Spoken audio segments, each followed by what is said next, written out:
Hello everyone, welcome to this next lecture of our history option series जिसमें हम history option को comprehensively cover कर रहे हैं। हम जो है पोस्ट मॉडर्न पीरियड के बारे में डिस्कस कर रहे थे, जिसमें हमने सतवाना पीरियड डिस्कस कर लिया है। We have discussed about Indo Greeks, Parthians, Shakas, Kushanas वगैरह। और आज जो है हम बेसिकली शुंगास और कान्वास के बारे में थोड़ा बहुत डिस्कस करेंगे।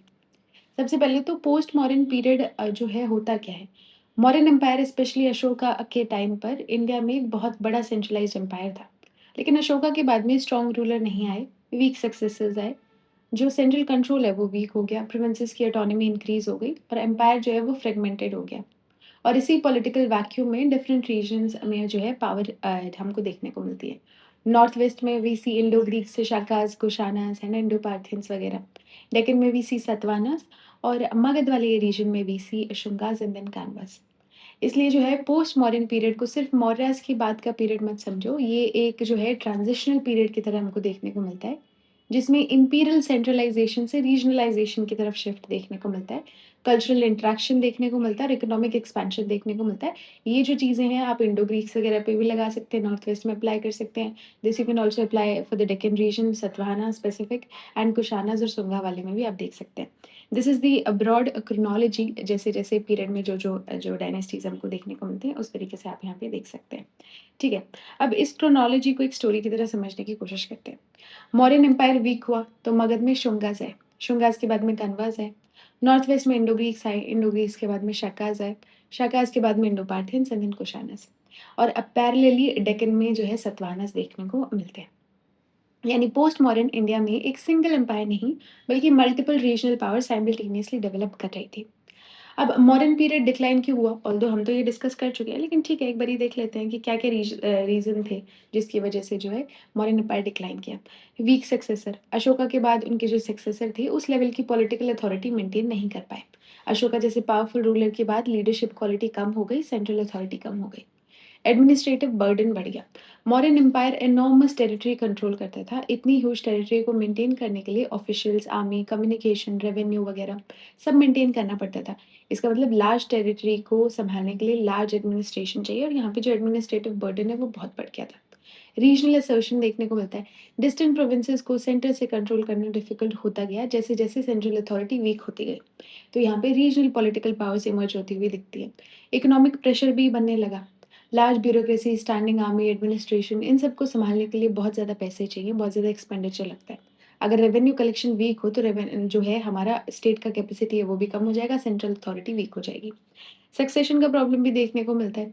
मॉडर्न सक्सेशन जो है वो स्मूथ नहीं था। पावर स्ट्रगल और वीक रूलर्स ने पॉलिटिकल स्टेबिलिटी को डैमेज कर दिया। प्रोविंशियल रिवोल्ट्स हुए, ऑटोनॉमी प्रोविंसेस की बढ़ी और पेरिफेरल रीजन में सेंट्रल कंट्रोल वीक होने लगा। इवेंचुअली एम्पायर का पॉलिटिकल यूनिटी जो है वो वीकन होने लगा।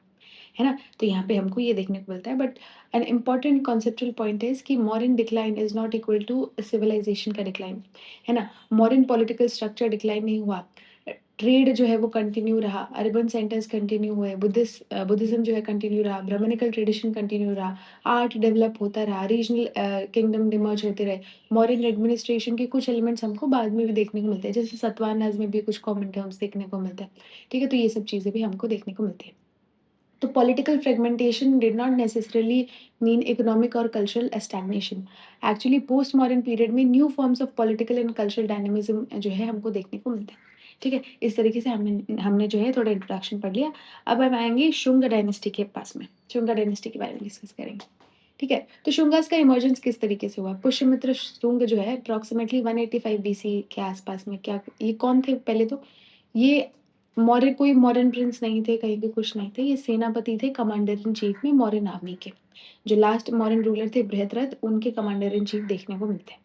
ठीक है, इन फाउंडेशन कैसे हुई? बृहद्रथ मौर्य जो थे उनको पुष्यमित्र असुंगा ने जो है मार दिया, मिलिट्री कू हो गया, है ना? और पुष्यमित्र जो है वो रूलर बन गए, शुंगा डायनेस्टी वहाँ से जो है स्टार्ट होती हुई हमको देखने को मिलती है। ठीक है, इस तरीके से हमको शुंगा डायनेस्टी स्टार्ट देखने को मिलती है। इसका हिस्टोरिकल सिग्निफिकेंस क्या है? कि ये शो करता है कि मॉडर्न इंपीरियल सिस्टम के कोलैप्स के फेज़ में मिलिट्री एलीट अभी पॉलिटिकल पावर कैप्चर कर सकते थे। ठीक है, अब शुंगास की अगर टेरिटरी की बात करें, शुंगा की अगर टेरिटरी की बात करें तो इस तरीके से समझेंगे कि शुंगास ने मौर्यन एम्पायर का एंटायर टेरिटरी इनहेरिट नहीं किया। उनका core influence Magadh, north India के कुछ एरियाज़ और सेंट्रल इंडिया के कुछ एरियाज़ तक था। इम्पोर्टेंट सेंटर था विदिशा। विदिशा का पॉलिटिकल और कल्चरल इम्पोर्टेंस अशुंगा पीरियड में बढ़ा।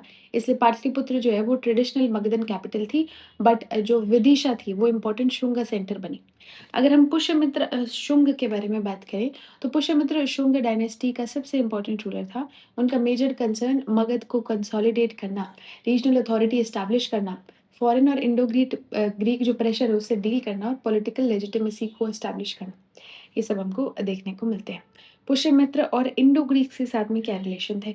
मॉडर्न डिक्लाइन के बाद नॉर्थ वेस्ट में इंडो ग्रीक पावर जो है वो डेवलप हुई। इंडो ग्रीक रूलर्स का एक्सपेंशन इंडिया के नॉर्थ वेस्टर्न रीजन तक हुआ। लिटरेरी सोर्सेज पे पुष्यमित्र और ग्रीक के कन्फ्लिक्ट का रेफरेंस भी मिलता है। जैसे इंपॉर्टेंट सोर्स हमको युग पुराण देखने को मिलता है, इसमें इंडो ग्रीक एडवांस का डिस्क्रिप्शन मिलता है। ट्रेडिशनल अकाउंट के अकॉर्डिंग ग्रीक फोर्सेज ने साकेत, पंचाल, मथुरा, पाटलिपुत्र की डायरेक्शन में एडवांस किया। लेकिन यूपीएससी में एक इंपॉर्टेंट क्वेश्चन है, बेटर ये लिखना होगा कि Yuga Purana records an Indo Greek advance into northern India, although the exact scale and historical details of these incursions remain debated. ठीक है, इससे पता चलता है कि शुंग रूलर्स, अब ये जो इंस्टेंस हमने देखा इससे क्या पता चलता है? इससे पता चलता है कि शुंग रूलर्स को नॉर्थ वेस्टर्न या पॉलिटिकल जो फॉरेन पॉलिटिकल प्रेशर है उसको फेस करना पड़ा था। अगर पुष्यमित्र और बुद्धिज्म की बात करें, ये सबसे कंट्रोवर्शियल एरियाज में से एक आता है। ट्रेडिशनल बुद्धिज्म लिटरेचर ने पुष्यमित्र को बुद्धिस्ट इंस्टीट्यूशन के डिस्ट्रक्शन और परसिक्यूशन से एसोसिएट किया है। इंपॉर्टेंट टेक्स्ट हमको अशोक वादना और दिव्य वादना देखने को मिलते हैं। इन टेक्स्ट की जो ट्रेडिशन में पुष्यमित्र को बुद्धिस्ट मोनास्ट्रीज या स्तूपा के अगेंस्ट हॉस्टाइल पोर्ट्रे किया गया है। लेकिन प्रॉब्लम क्या है कि आर्कियोलॉजिकल एविडेंस एक कंप्लीटली सिंपल पिक्चर नहीं देते। शुंग पीरियड जो है, पीरियड के ब्रॉडर कॉन्टेक्स्ट में भारूत और सांची जैसे बुद्धिस्ट साइट पर सब्सटैंशियल एक्टिविटी कंटिन्यू हुई। इसलिए पुष्यमित्र ने बुद्धिज्म को कंप्लीटली डिस्ट्रॉय कर दिया, ये कहना ठीक नहीं होगा पूरे तरीके से। इंस्टेड हम कह सकते हैं कि Buddhist literary tradition portrays Pushyamitra as an anti Buddhist, but archaeological evidences demonstrate continued Buddhist activities and patronage during the broader Shunga period. Hence, the extent and nature of persecution remains historically debated. ये answer को sophisticated बना देता है। Y? क्योंकि literary evidence के साथ में आपने आर्कियोलॉजिकल एविडेंस को भी इंटीग्रेट कर दिया और एक बैलेंस व्यू जो है, एक बैलेंस व्यू आपने जो है प्रेजेंट किया। अब पुष्यमित्र और ब्राह्मणिज्म की अगर बात करें, पुष्यमित्र और ब्राह्मणिज्म की, तो पुष्यमित्र का एसोसिएशन ब्राह्मणिकल ट्रेडिशन के रिवाइवल या रिन्यूड पॉलिटिकल प्रोमिनेंस से किया जाता है। पर्टिकुलरली इम्पॉर्टेंट अश्वमेध, अश्वमेध यज्ञ की बात होती है, दिस इज अ वैदिक सेक्रीफाइस। लेकिन इसका इम्पोर्टेंस सिर्फ रिलीजियस नहीं था, पॉलिटिकल मीनिंग भी था। रॉयल रिचुअल था ये अश्वमेध, किंग की सोवरेनिटी को असर्ट करता था, पॉलिटिकल लेजिटिमेसी को बढ़ाता था और रीजनल अथॉरिटी इस्टेब्लिश करता था। सो पुष्यमित्र की अश्वमेध को रिलीजियस और पॉलिटिकल लेजिटिमेसी दोनों का टूल हम बता सकते हैं।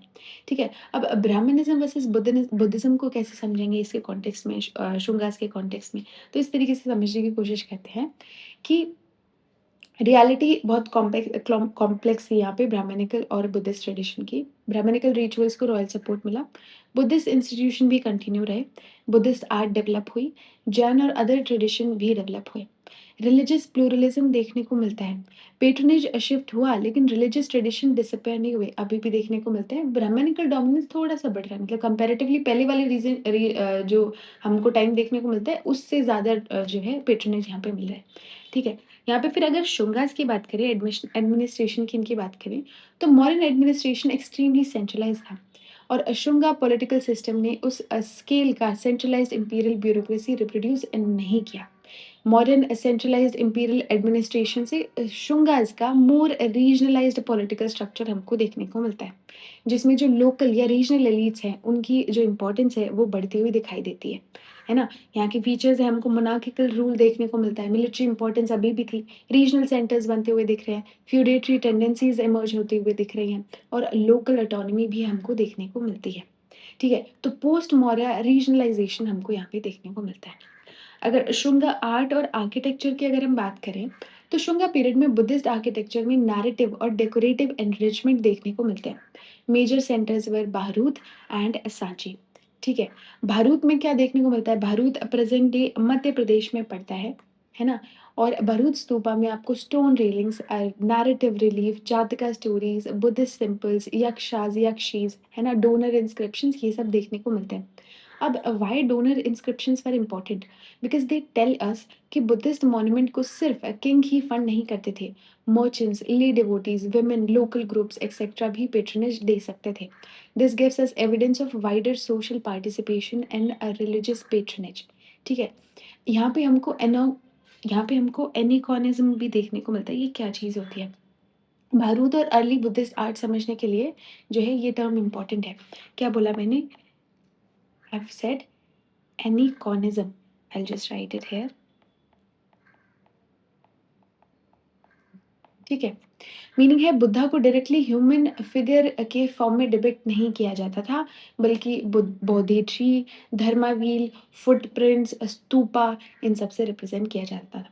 बोधिट्री एनलाइटनमेंट जो है रिप्रेजेंट करता है, धर्मावील जो है वो टीचिंग या धर्म को रिफ्लेक्ट करता है, फुटप्रिंट्स बुद्धा के बारे में बताते हैं, स्तूपा जो है वो बुद्धा के प्रेजेंस या एसोसिएशन को बताते हैं। ठीक है, तो यहाँ पे बुद्धा एब्सेंट है फिजिकली, लेकिन सिम्बॉलिकली रिप्रेजेंटेड है। ठीक है, तो इसको हम जो है एनिकॉनिज्म बोल देते हैं, है ना। This is called aniconic representation. फिर अगर सांची की बात करें, ये हमने यहाँ पे देख लिया, सांची की अगर बात करते हैं, ठीक है, तो सांची भी मध्य प्रदेश में है। और इम्पॉर्टेंट करेक्शन ये है कि सांची का ओरिजिन शुंग पीरियड से नहीं हुआ। अशोका ने सांची कॉम्प्लेक्स को अर्ली डेवलपमेंट में मेजर रोल प्ले किया था। बाद में जो शुंगा है और लेटर पीरियड में एनलार्जमेंट हुआ, उसका आर्किटेक्चरल एडिशन देखने को मिलता है, डेकोरेटिव वर्क्स देखने को मिलता है। Therefore, Sachi was not built by Shunga. इसको थोड़ा करेक्ट करने की कोशिश करेंगे। Ashoka initiated the Sanchi complex, while subsequent dynasties, including the Shunga, contributed substantially to its development. ठीक है, अब जो शुंगा आर्ट है उसका मेजर कैरेक्टरिस्टिक क्या देखने को मिलता है? स्टोन रेलिंग्स देखने को मिलती है, नैरेटिव रिलीफ देखने को मिलते हैं, जहाँ पे स्टोरीज और सोशल लाइफ को डिस्क्राइब किया गया है, जातिका सीन देखने को मिलते हैं, है ना, एनिकॉनिज्म हमने देखा, यक्षास, यक्षीज देखने को मिलते हैं, floral design and donor inscription यहाँ पे भी देखने को मिलते हैं। ठीक है, अब शुंगा के अगर लिटरेचर की बात करें, ठीक है, तो इम्पॉर्टेंट लिटरेरी फिगर है यहाँ पे Patanjali. His famous work was Mahabhashya.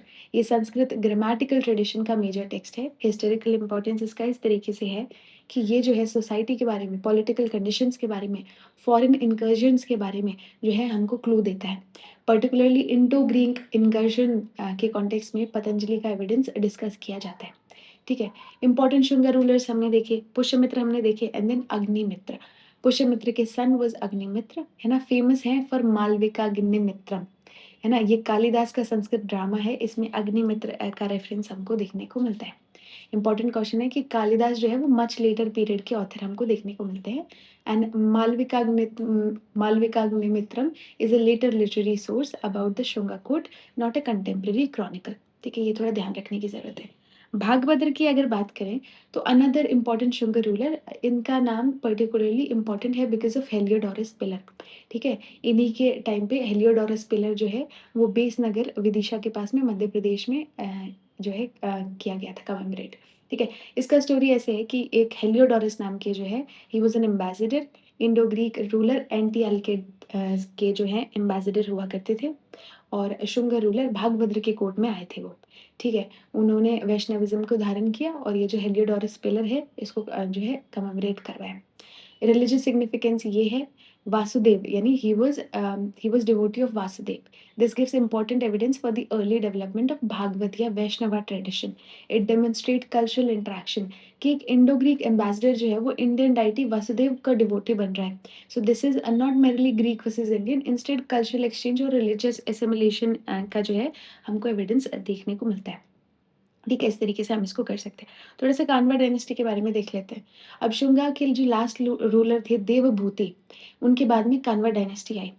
Traditional accounts के अकॉर्डिंग जो देवभूति हैं उनके मिनिस्टर थे Vasudeva. Devabhuti got killed by Vasudeva and Vasudeva became the ruler, और कान्वा डायनेस्टी 73 बीसी आसपास एस्टैब्लिश हो गई। वासुदेव कान्वा जो है he was the founder of Kanva dynasty. ठीक है, he was the founder of Kanva dynasty. ये शुंग कोर्ट से ही कनेक्टेड मिनिस्टर थे, इसलिए कान्वा ट्रेडिशन भी एक इंटरेस्टिंग पैटर्न शो करता है कि पावरफुल डायनेस्टी जो है उनके court ministers political take over ले लेते हैं, और ये अगेन पॉलिटिकल फ्रेगमेंटेशन और कोर्ट एलीट के राइजिंग इंपॉर्टेंस को डेमोन्स्ट्रेट करता है। कान्वा रूलर्स में हमको वासुदेव, भूमिमित्र, नारायण, हमको ये सब देखने को मिलते हैं। कान्वा टेरिटरी कहाँ से कहाँ तक देखने को मिलती है, थोड़ा-सा अगर समझने की कोशिश करें तो टेरिटरी कहाँ से कहाँ तक मिलती है, ठीक है? तो उनका main political base was Magadha, the territory was comparatively limited. Mauryan empire जितना ह्यूज था, उतना उससे कम ह्यूज हमको शुंगा देखने को मिलता है, रीजनल थे, और कान्वास तो और भी ज़्यादा लिमिटेड हो गए थे, है ना? ठीक है? तो कान्वा रूल का नेचर देखें तो कान्वा जो है वो शॉर्ट लिव्ड डायनेस्टी थी, और इस पीरियड में इंडिया का political landscape already multiple regional power में डिवाइडेड था। सो कान्वा को एक आइसोलेटेड डायनेस्टी के रूप में मत पढ़ो, उनके ब्रॉडर प्रोसेस के पार्ट के रूप में देखो। मॉडर्न कोलैप्स के बाद में Shunga, Kanvas and then rise of other regional powers हमको देखने को मिलता है। How did they end? इनका एंड कैसे हुआ? तो लास्ट रूलर वाज़ सुसरमन, ठीक है? Kanvas eventually late first century BC के अराउंड डिसअपियर हो गए, and their end is associated in traditional accounts with the rise of other regional powers, especially Satavahanas या Andhras, although details of transition remain debated. तो इसमें safe wording रहेगी कि the Kanvas were eventually displaced amid the emergence of other regional powers, reflecting the continuing political fragmentation of post-modern India. इस तरीके से जो है हम इसको बोल सकते हैं। तो अब पोस्ट मॉडर्न जो पॉलिटिकल ट्रांसफॉर्मेशन है वो किस तरीके का होता है? अब पूरे टॉपिक का हर्ट है ये आपके ऑप्शनल में जो है काफ़ी हेल्पफुल रहेगा। मॉडर्न एम्पायर का डिक्लाइन हुआ और उसके बाद में पॉलिटिकल वैक्यूम एम्प्टी नहीं रहा, इंस्टेड रीजनल पावर्स जो हैं वो इमर्ज होती हुई हमको देखने को मिलती है। ठीक है, तो क्या-क्या ट्रांसफॉर्मेशन हुए वो हम समझेंगे। मेन कॉन्सेप्ट है कि imperial unity declined but regional political activity increased. ठीक है, तो इकोनॉमिक ट्रांसफॉर्मेशन किस तरीके का देखने को मिलता है इकोनॉमिक स्फीयर में देखें, तो पॉलिटिकल ट्रांसफॉर्मेशन तो हमने देखा, पहले सेंट्रलाइज्ड एम्पायर था, बाद में रीजनल किंगडम्स हमको देखने को मिलते हैं, फ्यूडेटरीज, फॉरेन ओरिजिन, डायनेस्टीज, ये सब। ठीक है, इकोनॉमिक स्फीयर की अगर बात करें तो पोस्ट मॉडर्न पीरियड को इकोनॉमिकली वीक समझना भी गलत है। लोग लॉन्ग जो डिस्टेंस ट्रेड है वो सिग्निफिकेंटली एक्सपैंड हुई। 2 मेजर नेटवर्क सिल्क रूट जो इंडिया को सेंट्रल एशिया, चाइना, वेस्ट से कनेक्ट करता है, और इंडियन ओशन ट्रेड जो इंडिया, अरेबियन सी और देन रेड सी, मेडिटेरेनियन, तो ये डेवलप हमको दिखती हुई मिलती है। ठीक है, ट्रेड के इम्पैक्ट से क्या हुआ? अर्बन सेंटर्स डेवलप हुए, मर्चेंट्स डेवलप हुए, गिल्ड्स, कमर्शियल ग्रुप्स डेवलप हुए, रीजनल पैट्रोनेज हुआ, स्तूपास, मॉनेस्ट्री, आर्ट जो है ये सब भी फ्लरिश कर रहे हैं। सो आर्ट को इकोनॉमी से कनेक्ट करना बहुत इंपॉर्टेंट है यहाँ पे। एग्जाम्पल भारूत या सांची जैसे जो बुद्धिस्ट साइट के डोनर इंस्क्रिप्शन हमें ब्रॉडर सोशल और इकोनॉमिक पार्टिसिपेशन का एविडेंस देते हैं। कल्चरल अगर ट्रांसफॉर्मेशन की अगर हम बात करें तो पोस्ट मॉडर्न पीरियड में इंडिया का कॉन्टैक्ट हुआ ग्रीक या हेलेनिस्टिक ट्रेडिशन से, तो सेंट्रल एशियन ट्रेडिशन भी है जो है वो भी कॉन्टैक्ट में है। इस इंट्रैक्शन से हमारे coinage, art, sculpture, religious iconography, political titles, trade सब इफेक्ट हुए। ठीक है, ये हमको यहाँ पे देखने को मिलता है। अगर रिलीजियस फेयर की बात करें तो इस पीरियड को ना तो ब्राह्मणिज्म, इस तरीके से देखो कि ब्राह्मणिज्म डिफीटेड बुद्धिज्म, ना ही ये कि बुद्धिज्म डिफीटेड ब्राह्मणिज्म, है ना? Instead multiple tradition coexisted at this time. Brahmanical tradition भी था, at the very same time Buddhism, Jainism and Bhagavata या वैष्णव ट्रेडिशन भी देखने को मिलता है। तो here we can see a regional pluralism, और पेट्रनेज भी मल्टीपल ग्रुप से आ सकता था। Maybe it king, merchant, guild, ordinary devotee, कोई भी। ठीक है, अभी हम थोड़ा सा देखने की कोशिश करेंगे about post modern coinage. Coin का इम्पोर्टेंस बहुत ज़्यादा था, स्पेशली इंडो ग्रीक्स और शकास के पीरियड में कॉइनेज हाईली डेवलप्ड हुआ। कॉइन हमें बताते हैं about the ruler, about his name, political authority, religious symbols, economic activity, trade और कल्चरल इंट्रैक्शन। जैसे इंडो ग्रीक कॉइन से हमको ग्रीक लेजेंड्स के बारे में पता चलता है, इंडियन लेजेंड्स मिलते हैं उसमें, उसमें political, cultural adaptation, religious significance, वो सब देखने को मिलता है। ठीक है, पोस्ट मॉडर्न आर्ट में हमको क्या क्या देखने को मिलता है? वी कैन सी भारूच, जिसके बाद में हम देखा नैरेटिव बुद्धिस्ट आर्ट देखने को मिलती है, सांची जिसमें नैरेटिव आर्किटेक्चर और स्तूपा देखने को मिलते हैं, गंधारा आर्ट देखने को मिलती है, मथुरा आर्ट देखने को मिलती है हमको, है ना? अमरावती आर्ट में भी जो है सिग्निफिकेंस देखने को मिलता है। तो इस तरीके से हम जो है आर्ट को भी डिस्कस कर सकते हैं। ठीक है, इस तरीके से आर्ट को भी डिस्कस कर सकते हैं। आगे आते हैं। ठीक है, ये तो हमने डिस्कस कर ही लिया है। है ना? मौर्यज़ नैरेटिव आर्ट ये भी हमने देख लिया। अब थोड़ा सोर्सेज़ ऑफ शुंगास एंड कान्वास ये थोड़ा समझने की कोशिश करते हैं। तो पुरानाज़ में हमको जो है डायनेस्टिक क्रोनोलॉजी देखने को मिलती है। अशोकवादना जिसमें पुष्यमित्र को जो है परसिक्यूटर या destroyer of Buddhist monasteries and Buddhism जो है बोला गया है। दिव्यवादना में भी सेम बुद्धिस्ट पर्सपेक्टिव देखने को मिलता है। युग पुराण में हमको जो है इंडो ग्रीक इन्वेजन की बात मिलती है और ये मिलती है कि ये लोग साकेत, मथुरा, पाटलिपुत्र इस तक हमको इस तरीके से हमको इन्वेजन देखने को मिलता है ना? पतंजलि का महाभाष्य जो है वो भी एक सोर्स हो सकता है, जिसमें इंडो ग्रीक्स के बारे में बताया गया है। मालविकाग्निमित्रम जो कि कालिदास ने लिखी है, ऑल्दो लेटर पीरियड में लिखी है, कंटेम्परेरी क्रॉनिकल नहीं है, लेकिन अग्निमित्र के बारे में पता चलता है, शुंग कोट के बारे में पता चलता है। We can see Bharhut inscription जिसमें पेट्रोनेज और सोसाइटी के बारे में हमको नॉलेज मिलती है। हेलियोडोरस पिलर जिसमें रिलीजियस नॉलेज मिलती है, वासुदेव डिवोशन देखने को मिलता है और इंडो ग्रीक और जो है इंडो ग्रीक और यहाँ पे हमारे जो वासुदेव ट्रेडिशन है उसका कल्चरल एसिमिलेशन देखने को मिलता है। तो ये सब सोर्सेस हम इस तरीके से देख सकते हैं। ठीक है? तो आई बिलीव हमने जो इम्पोर्टेंट चीज़ें थी वो सारी कर ली हैं, है ना? तो इस तरीके से हमारा जो ये शुंगाज़ और कान्वास वाले आई डोंट थिंक सो कि इससे ज़्यादा कुछ आ सकता है ना? इफ़ यू थिंक कि कुछ और चीज़ें इम्पोर्टेंट हैं जो कि हमारे हिस्ट्री ऑप्शन में आ सकती हैं, पूछी जा सकती हैं कि तो you can just write down into the comment section. I believe ये लेक्चर आपके लिए हेल्पफुल रहा होगा। अगर ये लेक्चर आपके लिए किसी भी तरीके से हेल्पफुल रहा हो then please hit the like button and subscribe to the channel. Thank you for watching and keep learning.